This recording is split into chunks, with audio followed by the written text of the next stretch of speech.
Welcome to this session. Today in this session we are going to discuss about very important aspect, that is education and social mobility.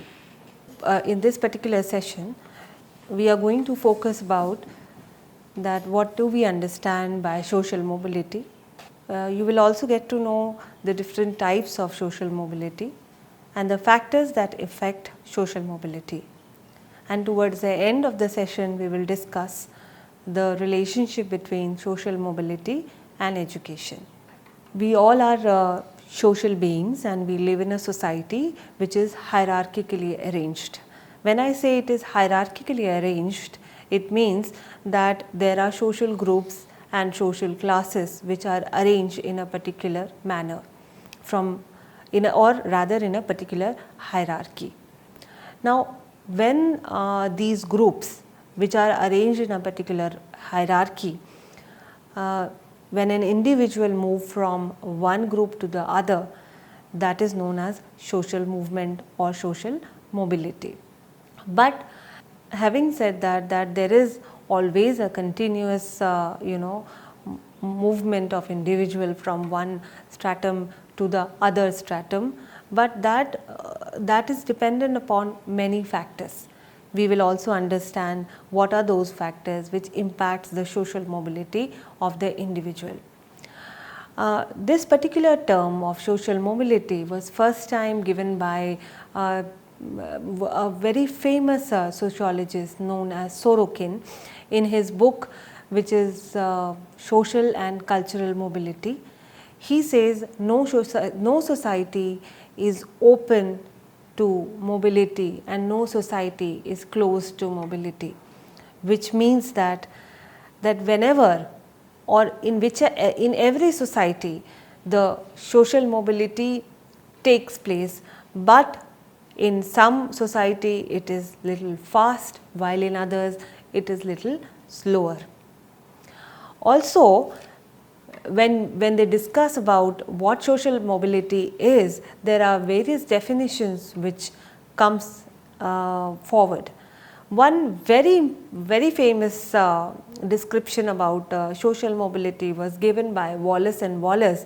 It says that it is the movement of individual or the group of individual from one social status to another. So here importance is that it is just not the mobility of within a group can be of an individual and it can be of the entire group. So they can move from one social status to another, maybe a lower educational status to the higher educational status, maybe from the middle economic status to the higher economic status, right? So there is a movement of the individual from one status to the another. Also, when Scott says that this is just not the movement or in the social status, it is also the movement of individual from one social position or one particular class to another. That is from, when an individual moves from a lower socioeconomic status to the higher economic status, or when an individual moves from a poor status to the richer status, this change from one level to another is known as social mobility. Now, social mobility is basically normally recognized in society through various statuses which an individual occupies in a particular society. So therefore, when we talk about society, we know that society is not static, it is dynamic in nature. So there are constant changes which keeps on happening, and those have an impact on the social status of an individual. So when you talk about social mobility, so this impact of the dynamic nature of the society, right, it has an impact even on the status of the individual. And when you talk about mobility, the mobility can either be higher or maybe even lower. That means the people can move from low to higher status, and they can even come down to from upper to lower status. So it can be either higher or lower. So therefore, the social mobility can be good or bad. Having said that, it is a phenomena which is which takes place in the society, and whenever the social mobility takes place, there is a change which happens in the social structure of the society, and there is a change which happens in the social order of the society. So therefore, even social mobility is the product of that, can be seen as a product of the social change, or it can bring about a social change. So there is a direct relationship between social mobility and social change. Let us move forward in our understanding about that what are the different types of social mobilities which we can find in the society. See, the first type which you can find in the society is the vertical versus horizontal social mobility.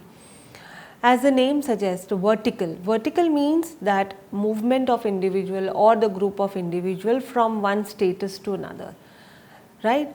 But again, as I said, this vertical nature could be even from higher to low and low to high. So when an individual, when the movement of the individual or the group of individual, it takes place from the higher to the lower, it means there is a social decline which takes place. Whereas when individual moves from the lower strata to the upper strata, there is a positive change which takes place.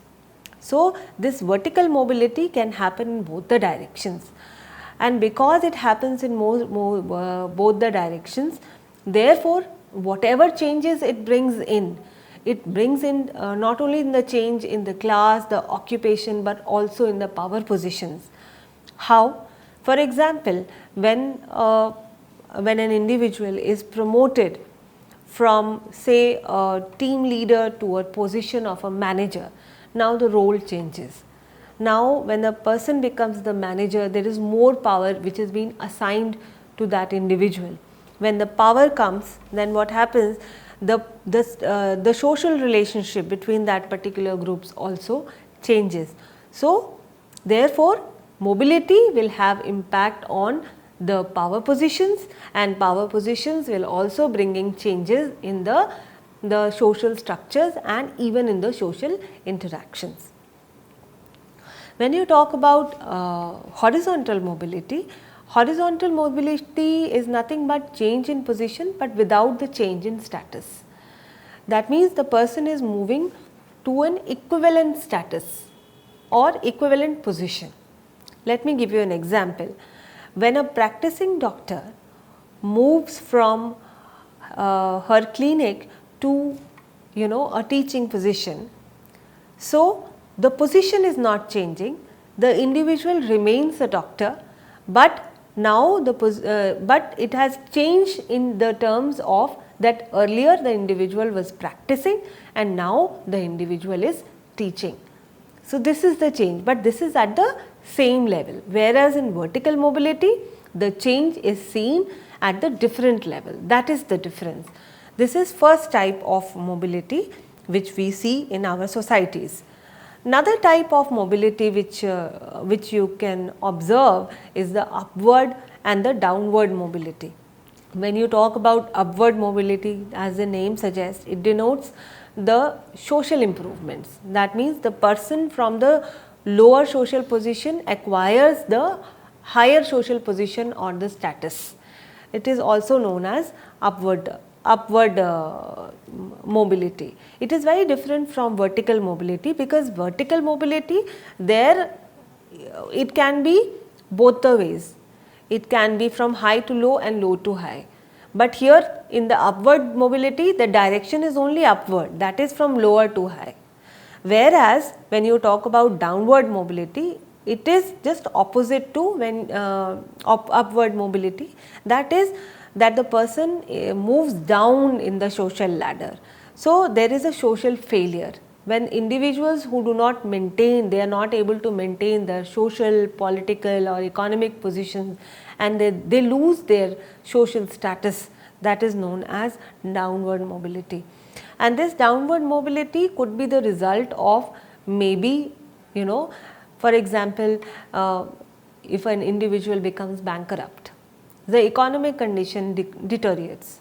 So, the person comes down in the level of social hierarchy. So, this is known as downward mobility. There are various reasons for upward and downward mobilities. Now, another type of social mobility which you can observe in the society is the intergenerational and the intragenerational social mobility. When you talk about intergenerational mobility, social mobility, it is basically change in the status of the family member from one generation to another. You must have heard of so many examples in your life that a son of a rickshaw puller becoming an IAS officer. So, what is happening? The status of the society changes from this previous generation to the next generation. This is known as intergenerational social mobility. When you talk about intragenerational social mobility, it is basically the change in the social status which comes for an individual within person's own adult career, which means that a person joins a university, say as assistant professor, and then went on becoming a professor in the university. So, that change the person has seen within own career. So, this is known as intergenerational social mobility.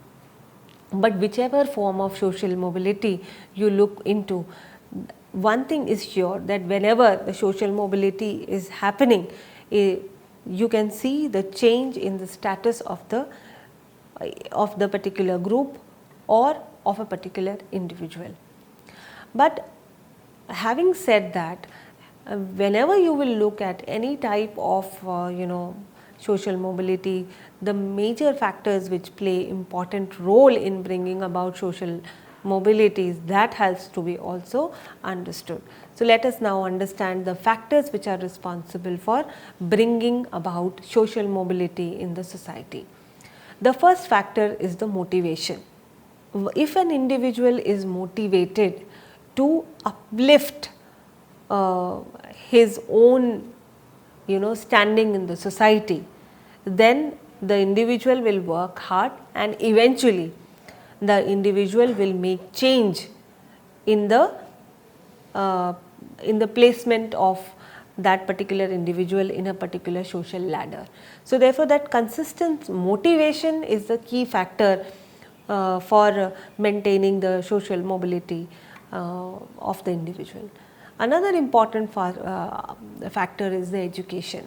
Education is something which not only provides us knowledge and understanding about the world and the society, it also helps us in acquiring major positions, and it also helps us in understanding the society as a whole. So, therefore, education is a powerful agent which can bring in the social mobility of the individual. Another is providing them appropriate skills and training. When the individual has got skills which can be used by the society, when the individual is properly trained so that his training can be used in the society, then skilled individuals are the asset to the society. Any skilled individual can bring in the changes desired for. Another important factor which plays an important role is the migration. When people migrate because of getting better jobs, when they migrate because of any kind of natural calamity, they have to leave their belongings back home. So, what happens when they migrate? Sometimes whatever social status they have maintained earlier, it may lower down, because the flood might have taken away all the belongings which they have had. So, they had to migrate from that particular native land to another foreign land, and because of that, at some particular time their their the social mobility, meaning there is a downward social mobility which they experience, but that does not mean that they cannot move upward in the society with appropriate education, with appropriate skills and training. Of course, this migratory population can also move up in the ladder of the social structure. Another important aspect is the industrialization. When the industrialization happened, what happens is that there were, we can see many automatic machines coming in. Because of that, there is lot more sophistication which has come out in the terms of products. So now the sellability of the product has increased, which are now yielding better prices to the people, those who are involved in the industries. Because of that, they have improved upon in terms of their economy. When they get better prices, they improve in terms of their economy, and when they improve in the terms of economy, they jump in the social status from low to high. So this is also one factor which plays an important role in bringing about the social mobility in the society. So which means that the social mobility is one process which takes place in the society, which is impacted by so many factors. So having said that, when an individual moves from one status to the other, it is just not one factor which is responsible for this movement. There could be multiple factors which may help in moving the individual from one ladder to another. So whenever we talk about social mobility, the another one aspect which comes to our mind is that its close association with social change. So how they are both associated with each other, let us try and understand that. When you talk about social mobility, as we've been discussing, the change comes in terms of acquiring new position in the society. When the new position comes, when the individual moves from one level to another, what happens, their interaction with other society members, that also improves, that also increases. And because this changed pattern in the social interactions, they develop a new understanding which may bring in a social change. So therefore you can say that the social mobility can lead to social change. But another important aspect is that even social change can lead to social mobility, because social changes, they take place, the various factors which are responsible for making a social change. One of the factor, for example, is the environmental factor. So whenever natural calamity impacts the individual has to adapt to that change, and in that process of adaptation they may change their own habitat, and they may go to a foreign location, a different location, and adapt to the needs of that particular society. So within that change, what happens, they have to leave behind so many things at the back. So that social change which has been brought in by the change in the environment will eventually make a change in the position of an individual. So therefore both social mobility and social change, they are related to each other. Now having said that, how social mobility can be improved with education? Can education play a role in improving the social mobility? We have to look into this. Of course, when I say that education is a powerful agent, it can bring about any change in the individual. It does not only, the change is just not limited to the change in the perspectives and the knowledge of the individual, but education also brings in develops a lot of skills in the individual, through which they can contribute to the society. So education helps first of all in developing the ability and the capacity to gain higher status. How? Through education the individual gets individual becomes skillful, and the individual is trained, and because of this training and because of these skills the individual can acquire a good job in the society, which can improve individual's social status. So this is one aspect of education, that it can bring in the economic liberty of the individual. Another important aspect is that education, through education what happens, it actually helps the individual to work hard, because it helps in sustaining that motivation further. And when there is a high motivation, then individuals strive to make their own space better. And when individuals they try to make their own space better, of course they will try to attain a higher status in the society. So they will move from, they will try hard to change their particular, the status in which they are currently in. So this education can bring in that motivation to do hard work. Also, social efficiency also increases with the help of education. When I say social efficiency, what does that mean? Social efficiency means how to deal with the individuals, how to deal in groups, how to even deal with information. So education provides us an understanding that how to manage the things more effectively. And when we learn this skill of social efficiency, that what happens, that it will eventually lead to improving the social status. So and that will bring about the change in the the change in the structure, the overall structure of the placement of the individual in the society. So therefore, having said this important aspect of social mobility and the relationship between the education cannot be ignored.